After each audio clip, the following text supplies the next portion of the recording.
Welcome back into the Pick and Roll NBA podcast with Jet and Sap, presented by a Full Press Coverage. As we like to do from time to time, Sap, we check in on the hometown team here in Boston, see how the Celtics are doing, because they're in the middle of a couple interesting rumors and some injuries to key players, and they've had a very confusing and frustrating season. So we'll talk about them a little bit, talk about my early impressions of Coach Ime Udoka and yours too. I don't know why I just said mine, Sap. I'm being very selfish. Well, very selfish, but you can have your take and I'll have my take. That's why we do this show together. I made it seem like you're just it'll be like Felger and Maz. I'll give my take and you just have to say yes. You're right, Jet. I'll just go with that, with I don't like that. Higher pitch voice. Yeah. You're right, Jet. There was also a fight in the NBA between the Nuggets and the Heat. We'll talk about that a little bit too. But let's start with the Celtics, Sap. We've talked about them in some past shows, my frustrations with them, and nothing's changed in terms of, big picture. I think that this team relying on Jaylen Brown and Jason Tatum to be sort of the pillars or the direction of building a championship team. I think that's foolish. And I think it's shown at this point that it's not going to work. But people disagree with me. They're wrong, but they disagree with me. And that sort of has come up a little bit more this week because there's been rumors about a potential Ben Simmons trade involving Jaylen Brown. Those were quickly shot down by the Celtics. Here's what I believe, Sap, and then I'm going to get your take on it. I believe the Celtics had exploratory talks and were interested in Ben Simmons because he's obviously available. He's a young all-star. Why not?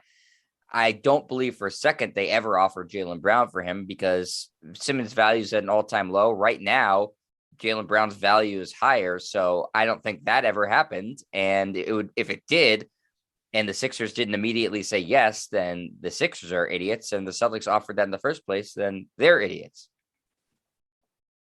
Yeah, I mean, I can't see a even swap of Ben Simmons for Jaylen Brown. First of all, the contracts don't match up, so you'd have to throw in some other pieces to make it work. As you said, Jaylen Brown gets better every single year, and Ben Simmons is, at this point, a distressed asset. But Daryl Morey, I mean, the report from Shams was that he's looking for Jaylen Brown, Marcus Smart, Robert Williams, and draft picks, which obviously is far too much for Ben Simmons. Then you have the Celtics Nation, people on Twitter or on blogs or whatever saying, well, we'll give them Marcus Smart, Robert Williams, and draft picks, and that should get it done. That's not going to happen either. The 76ers have other options to look to get more back for Ben Simmons. The problem with Ben Simmons right now, he's not playing, and his value continues to go down, and that's a problem for the 76ers. In the perfect world, you could get Ben Simmons to go along with Jaylen Brown and Jason Tatum.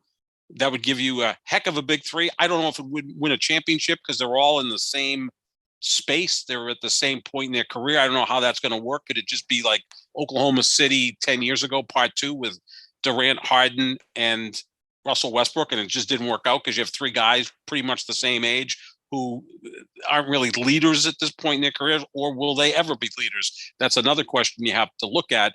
When I heard the report, I thought it was a little far-fetched because it seems to be too much for Ben Simmons. But then the retort from Celtic fans is, well, yeah, Marcus Smart and Robert Williams III will get this done, and that's not going to be the case either. Philadelphia can get more than that, provided Ben Simmons is invested, and ready to play. Yeah, I mean, that's what it all comes down to, right? Is Ben Simmons being able to play. And at this point, it doesn't seem like he's close at all to coming back to the 76ers. I have my doubts that he will ever play again for them. I just don't see how it will work. So many bridges have been burned by both sides. I don't know how he'll feel comfortable playing for them or they'd feel comfortable, with him taking the court. So I don't know how his value goes any higher than it is right now. Because I just don't see him playing for them, Sap. As far as the Celtics offer, I think that it would be really intriguing to have him here with Tatum and Brown. I think that would be a really talented big three. I know a lot of people on Twitter and social media have pushed back on that because Ben Simmons' value is at an all-time low, and he seems like he doesn't care about basketball. He doesn't seem like he has any friends in the league. So I get that from that perspective.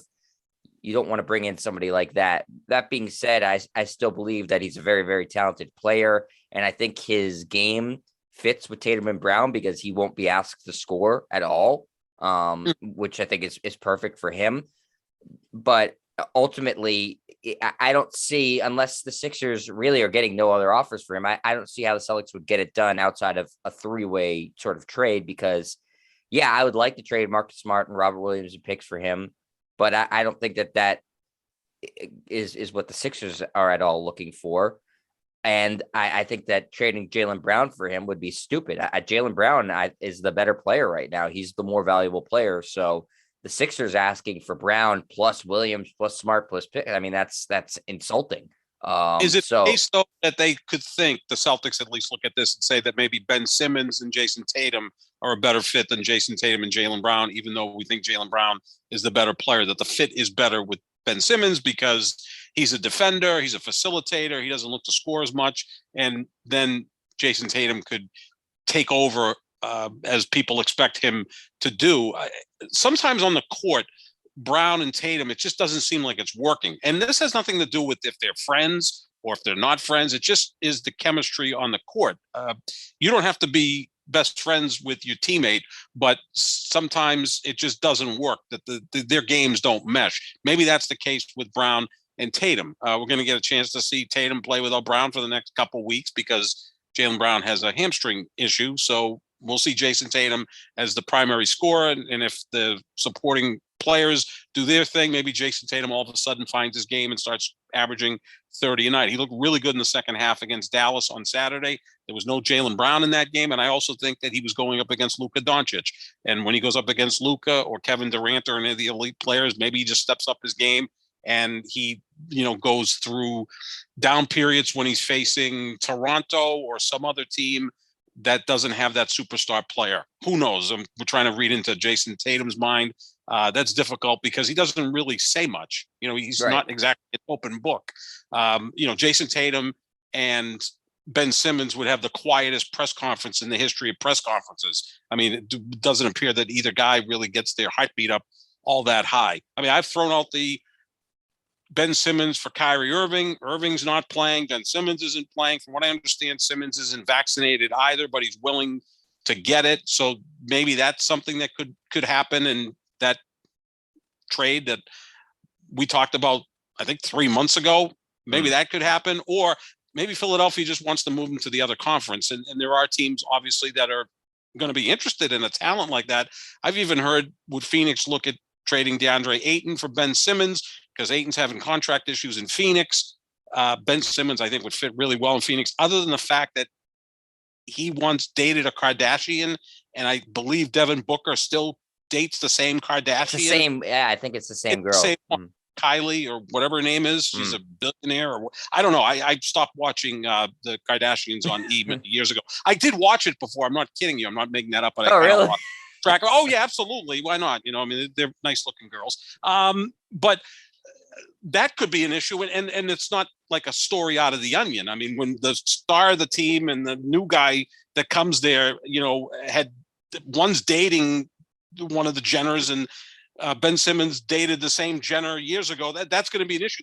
That got in the way of the Dallas Mavericks years ago with Jason Kidd, Jamal Mashburn, and Jimmy Jackson. That was a real issue. They were, fighting over the same women. I mean, these are young guys, right? I mean, and also and from it's not like we're dealing with 45-year-olds and even 45-year-olds can get into this type of stuff.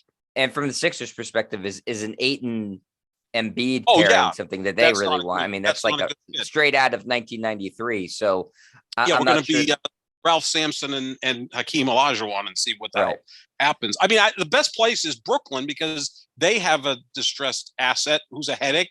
Why not trade headache for headache? But they're in the same conference. And that type of trade could be perfect for one team and be a disaster for the other team. Like if Ben Simmons all of a sudden gets engaged, goes to Brooklyn, does what he does really well, play defense and facilitate, that team looks like the favorite.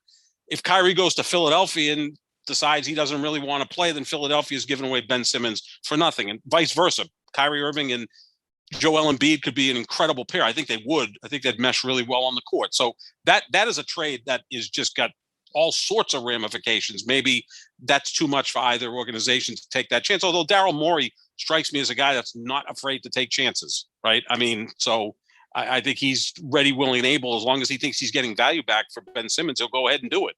Yeah, I think he's got a little bit of that Danny Ainge syndrome, though, where he has to win a trade, 99-1.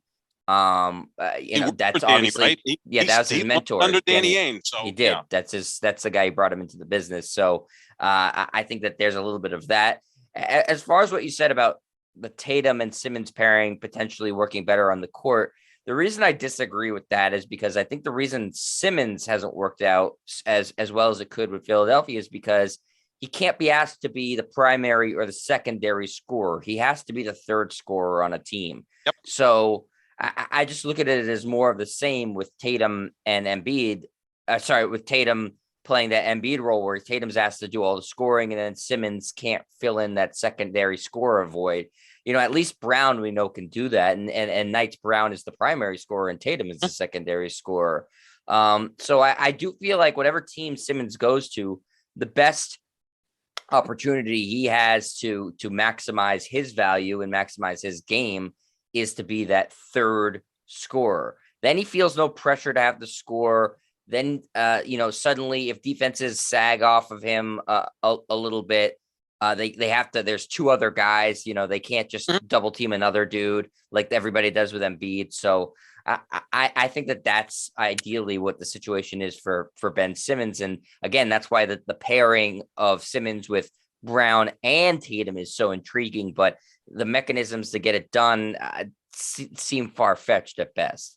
What if this is a long-term approach, right? You trade Jaylen Brown straight up for Ben Simmons. And again, you have to take back or give up more so the contracts match, right? So now you have Ben Simmons with Jason Tatum. And then in the offseason, you look at Bradley Beal or Zach LaVine. And if that's the free agent you want to approach and you have the available money, then you bring him in as the third wheel. So now you'd have Tatum, Simmons, and Beal, or Tatum, Simmons, and LaVine. Now that could work because then Ben Simmons becomes the third scorer in that trio.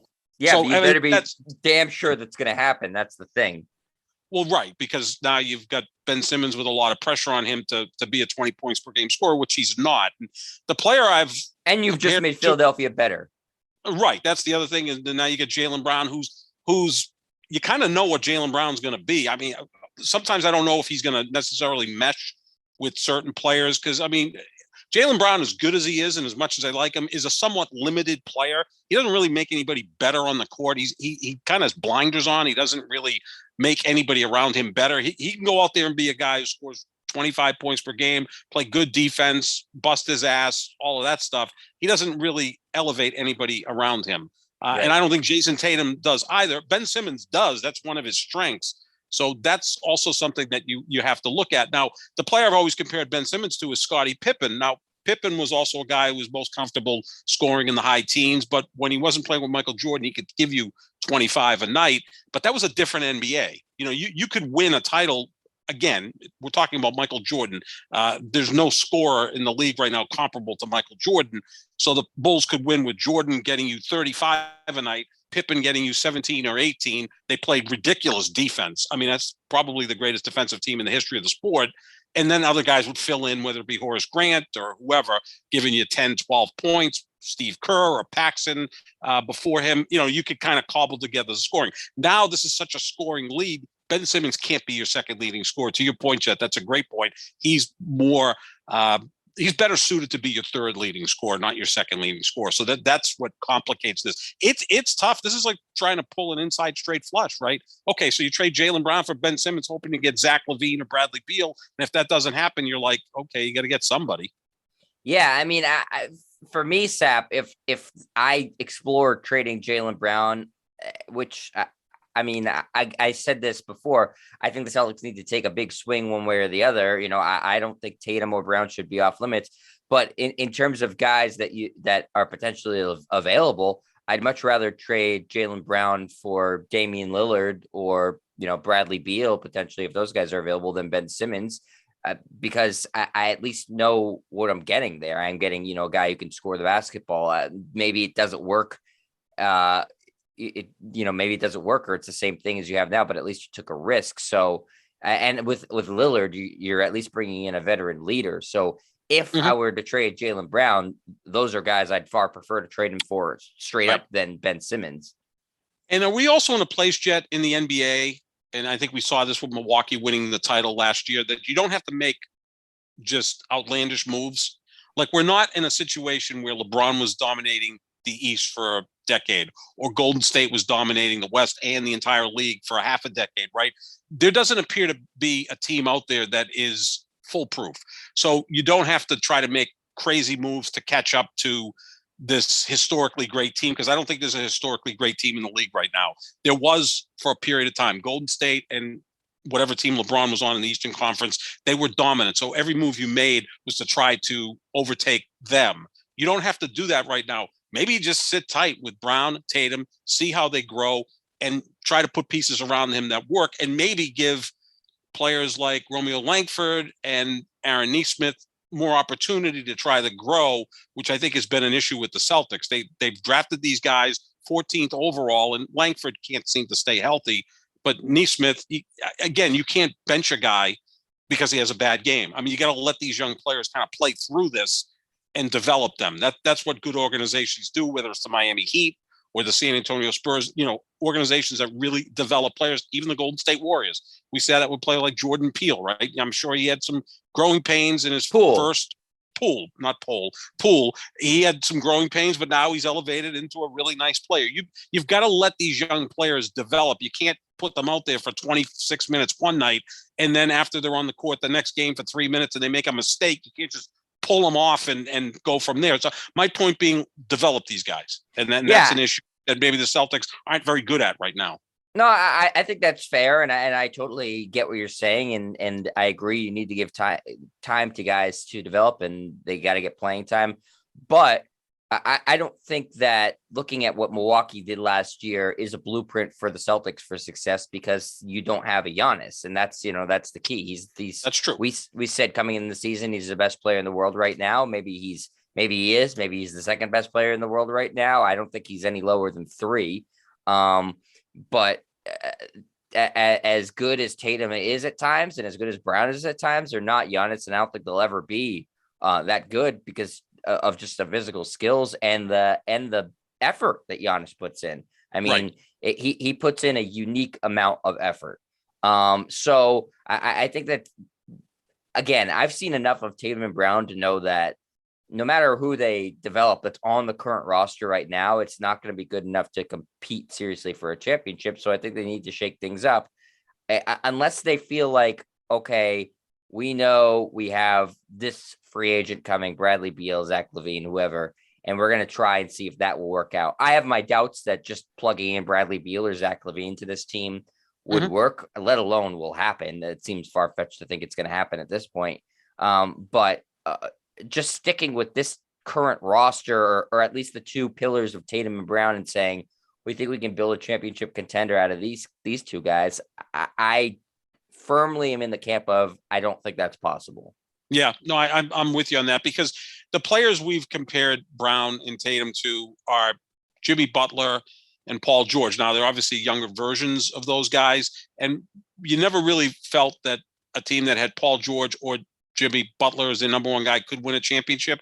Now, that may change in Miami this year, but they've also surrounded Jimmy Butler with a lot of really good players. Kyle Lowry, the continued development of Bam Adebayo and Tyler Hero, and adding veteran pieces. So maybe that can be different. But yeah, generally, an elite player is the guy leading the championship drive. Looking at Giannis last year, I mean, we're all in agreement that if you put LeBron to the side because he's not playing right now, and he's kind of a unique case, that the argument for the best player in the NBA right now through the first month of the season is Giannis, Kevin Durant, or Steph Curry. Those are the three guys that seem to be playing at some other different level than everyone else. So, yeah, I mean, that's a good guy to have. And even with Giannis, because of some COVID issues with Chris Middleton and some injuries with other players.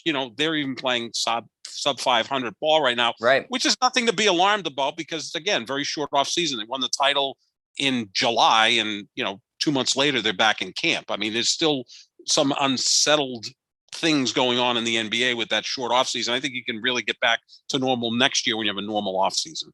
Sure. And once you get that championship under your belt, I think seeding doesn't matter nearly as much. And, the regular season doesn't matter so much because you know how to turn it on in the playoffs. So I think that, if I'm a Milwaukee fan, I'm not nervous about them starting off slowly at all. I just get in and see what Giannis can do. I think that's sort of, I almost think they're pacing themselves a little bit, which you see a lot of really good teams do that. So I wouldn't be worried about it. Again, you know that their ceiling is winning a championship. You know that for a fact. They did it. So once you have that confidence, it changes. It should change your perspective on how teams start the regular season. The Celtics, it's alarming because they haven't won jack. So, it's a different situation. When they start a season 4-6 is a big difference because they haven't proven in the postseason they can do anything. Yeah, I mean, and the alarming thing is they don't look to be much different than last year, and they changed coaches. And then normally when you change coaches, you bring the new guy in, the effort's going to be better. The buy-in should be better. This is the guy, Ime Udoka, that Jason Tatum wanted, and you see a lot of the same issues from last year. So that is concerning as well. Yeah, I think, they play like a 500 team. They'll win a game, lose a game, win 2, lose 2, win 3, lose 4. That's the sort of thing that they've done to start the season. And so I expect it to continue. And they've lost in very frustrating manners, Sep. Two double overtime losses. A loss the other night against the Mavericks at the buzzer because Marcus Smart made one of the most idiotic plays I've ever seen and committed a foul to give the Mavericks the last shot and took away a possession from the Celtics. Just idiotic. But yeah, I mean, in terms of Coach Udoka and early returns on him, I'm trying really hard to give him 20 games as the, benefit of the doubt. I set that as sort of my mark at the beginning of the season to judge him on 20 games. So we're almost at that halfway point of that right now. We are exactly. Sorry, they're 4-6, so they're at half of that. They've played 10. I'm fighting my urges to say he sucks as a coach because I haven't seen anything from him. He doesn't seem to have his rotations down at all. Doesn't seem to know what some guys are capable of or not capable of. He hasn't seemed to found the right tone for the team to fight through adversity. But again, I really do want to give the guy 20 games to really make my opinions, but the early returns are not positive. I want to like him, and I do like him personally. I mean, I don't know the man, but I like the way he carries himself. I also think that he's a complete 180-degree difference from Brad Stevens in terms of that tone. He's not afraid to call out players and throw them under the bus, something Brad Stevens never did. Now, where did he learn a lot about the NBA besides playing in it, but also coaching in it is with who? The San Antonio Spurs. Right. So, again, like a lot of the assistants from Bill Belichick who want to be Bill Belichick, maybe Ime Udoka wants to be Greg Popovich, and that style doesn't necessarily work in many places because the Celtics don't have a player as good as Tim Duncan, and they don't have a player as coachable as Tim Duncan. Tim Duncan is a one-off. Right. I said this a million times. He is, of all the great players in the history of the league, and I have him as the 8th greatest player in the history of the NBA, and maybe I overrate him a little bit, he's the most coachable player ever. He really is. I mean, Popovich could yell at him, could use him as an example, and Tim Duncan would just sit there. Tim Duncan was not a lot of work to coach. A lot of the other great players, whether it be LeBron or Jordan or anyone else, they could be a handful to coach. Tim Duncan's the most coachable great player in the history of the sport. I don't think there's a player in the NBA today, maybe with the exception of Steph Curry, who's that coachable. So Jason Tatum and Jaylen Brown are young guys. They're still trying to build their brand. They're still trying to sow their oats, all of those cliches that we use. I don't know if that's the right approach with those guys. Now, maybe Udoka's doing that to try to motivate them. it's still early. You're right. 10 games is difficult, but I'm not crazy about the rotations. I also want to see him try to really develop some of those young players. I want to see Aaron Nesmith play 26, 27 minutes a night. I'm all set with Josh Richardson. Like, we know what he is. I'd rather see Nesmith, even with his growing pains, be on the court more than Josh Richardson. If it costs you some games along the way, well, so be it. I want to see that player develop. I don't think you're right now in a championship mode, right? So let's see what these young guys can do. Langford, that's the other issue. He just can't seem to stay healthy. Same thing with Robert Williams III. Can't seem to stay healthy or focused, whatever. But let's give some of those young guys an opportunity to grow and see what you have. It's called player development. That's a big part of coaching. Yeah, and he's buried Nesmith for the most part of the season. He's buried Peyton Pritchard, who had a very nice rookie year, and I think does have a lot of potential. You know, I'm obviously a little biased because he went to Oregon, but I think he has good potential. He's the most consistent 3-point shooter on the team. So yeah, I'm not thrilled at all with the rotations and the sort of burying of some players and elevating of others that don't really make sense. Al Horford's playing tremendously, but I think he's playing way too many minutes. Like, how is he going to possibly be able to play at the end of the season? You know, if he's logging 30 plus minutes a night at his age, it's not really tenable. And, you know, ultimately the biggest factor in coaching is wins and losses, and winning in close games is a big thing too. And virtually every close game they've had, they've lost, Sap, which is very alarming. And the other night against Dallas, you know, he took the blame for it, though he did say, you know, as Marcus Smart made the decision to foul, he didn't tell him to do that. But, you know, that's, I put that more on Smart. But again, they've lost 2 double overtime games, a game last night by 3, games that they've had leads in the fourth quarter and blown. It's just nothing that you look for in a coach in terms of positive signs. I haven't seen any of those yet with Udoka. I haven't seen anybody on the team improve at all, other than Al Horford, I guess, from the last time we saw him on the court in Oklahoma City. But like, I don't think Coach Udoka has anything to do with that. Al Horford's as old as Coach Udoka. Yeah. So, well, I think part of it is too that how up they are for games, and their home games have been really a disaster. I mean, you don't come out ready to play against Toronto. You have this huge lead against Chicago, and you blow it in the fourth quarter. I mean, you go into the fourth quarter up 14 and you lose the game by 14. I didn't even think that was possible, to be outscored by 28 points in a quarter. It almost doesn't seem fathomable. Yeah, those are issues. Washington beat you here. Now, is that on the coach or is that on the players? I mean, the players have to motivate themselves at some point, but when they're not being motivated, you know, who gets blamed is the coach, because he's easy to replace. He's easy to point the finger at more so than the player. So it is early. I think he's trying to find his way through this. And I just want to see the young guys develop. Tatum and Brown separate, because we both agree they're on their way to developing into perennial all-stars. I want to see some of these other players develop and at least give them a try. Yeah, you know, I think that well, and by the way, they're 0-3 at home, which is terrible. Here's the mistake I think that Udoka made when coming up with this coaching staff. It's similar to Brad Stevens made a mistake with his coaching staff, and he didn't have any ex-players on it. Udoka could have really used a guy who had a lot of experience as a head coach on his coaching staff, because he's he's his first time head coaching. And to my knowledge, I don't believe they have that. I'm going to just do a quick Google search, but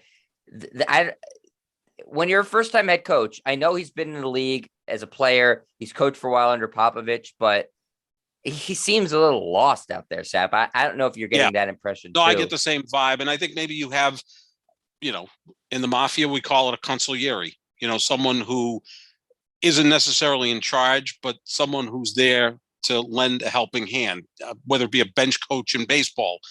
Mike D'Antoni was with the Brooklyn Nets last year, you know, assisting Steve Nash, because Steve Nash had never coached before. Udoka at least has been an assistant coach. Nash came off the tennis court to coach the Brooklyn Nets last year, but then again, he's coaching Durant, Kyrie, and James Harden. No former head coaches, Sap, on their coaching staff. Yeah, so it'd be their nice lead assistant's Damon Stoudemire, who we all know is a very good player, and he did a little bit of coaching in college, but nothing.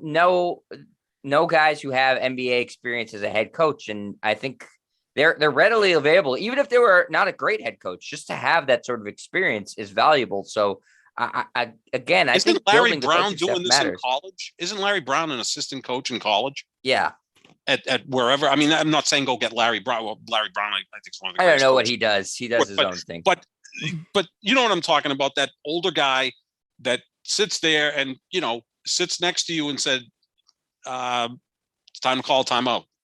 It gives you all of that stuff. There's a billion guys who've coached in the NBA as head coaches. Just hire one of them. Who cares? It's like in the NFL, you do that. You've got somebody up in the booth on your headset saying, challenge or call a timeout or whatever. Just a second set of eyes so that you're kind of feeding your way there. Because now there's no other NBA head coaches in the group. It's just, former players. So they're all kind of learning together. It's the same type of mistake that Brad Stevens made by having no former players on his staff. Then you don't have anybody who can relate to those guys. It's just building a staff is important. It seems, because it's not really in the public eye that much with the assistant coaches and stuff, it seems like it doesn't matter. But in terms of like what's going on in the locker room and what's going on the bench during a game, stuff you don't see, I think it really matters. And so I feel like this was a mistake to not do that. And I also, for what it's worth, Sap, I do feel like the fact that the Celtics didn't completely purge themselves with Brad Stevens, maybe Udoka feels like he's like kind of looking over his shoulder. He coached the team last year. It's his roster now. He's his boss now. I don't think that's a great situation either. And I see all these people on social media saying, "Oh, do you miss Brad Stevens now?" I guarantee you, Sap, the Celtics would have the exact same record right now had Brad Stevens still been the head coach. It would not have been any different. No.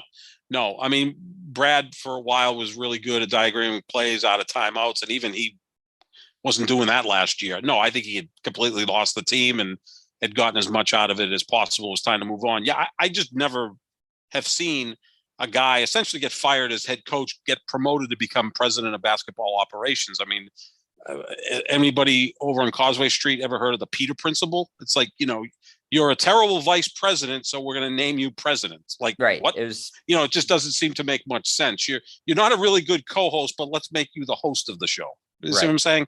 I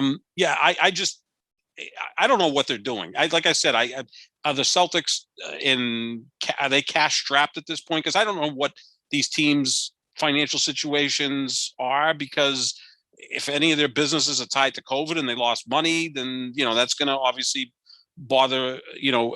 impact the bottom line. We know that's what's happened in Houston. So Could it happen here? I mean, it just looked like, well, we got Brad Stevens signed for 6 years, $42 million. We're not just letting him go. We got to do something with him. No, I think there's something to that. Is he going to be the PR director at some point? Because they just don't want to let him go, be the most, highly paid PR director in the league. I don't know exactly what they're doing right. It almost seems like they're rudderless. There's just, you've got the former coaches running things. You bring in this young guy to coach who has great pedigree, but is he really got the autonomy to do what he wants to do? You've got two young guys that, are ascending into star players, but don't seem to have quite enough to get you over the top. It's just a weird thing. And then you sign Marcus Smart to a 4-year extension with Robert Williams III, and then you're going to sell that as, well, maybe you can move them later. There just doesn't seem to be any clear focus on what they want to do. Right. No, I agree. And I think that's what's frustrating. And that's the worst thing you could do. They are directionless. I say that all the time when I'm doing these post-game shows, Sep, and you need to pick a direction, whether it's going backwards to, going back into the lottery, or, making a big swing to try to move forward. But this is the worst place to be, completely, like you said, rudderless. So we'll have to see what goes on with them. We'll obviously continue to talk about them throughout the season. And in 10 more games, I'll give a full grade for Coach Udoka. And maybe he'll improve. Maybe nothing will change. And so I'll be brutally honest, but I think 20 games is a fair measuring stick, Mhm. at least to, give him the benefit of the doubt to try to turn things around a little bit. All right, Zach, before we get out of here, let's talk a little bit about this fight that happened in the NBA the other day. I mean, that's kind of fight is over exaggerating. It was a little scrum. It all started towards the end of the Denver Nuggets Miami Heat game, really in garbage time. Nikola Jokic was bringing up the ball. The Nuggets had the game well within hand. And I forget which Morris is. One of the Markieff. Thank you, Sep. The former Laker. The Markieff Morris basically gives a little forearm shiver, cheap shot, take foul for no reason on Jokic, and then turns around to run backwards like he's going to play defense, and Jokic nails him from behind. And then, there's a scrum, and then it sort of ends with the teams exchanging words and tweets, and the Jokic brothers creating their own Twitter account. Nikola Jokic's brothers actually made a Twitter account to threaten Markieff Morris.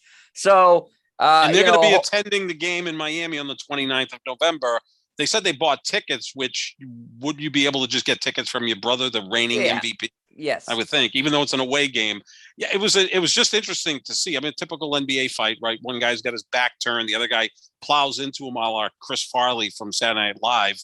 Jokic, I think the problem with him is that the one way to get into his head is to be physical with him, and that's what the Lakers did 2 years ago in the Western Conference Finals. He's not soft though. That's he's not like a lot of European players. You'd be like, oh, they're soft.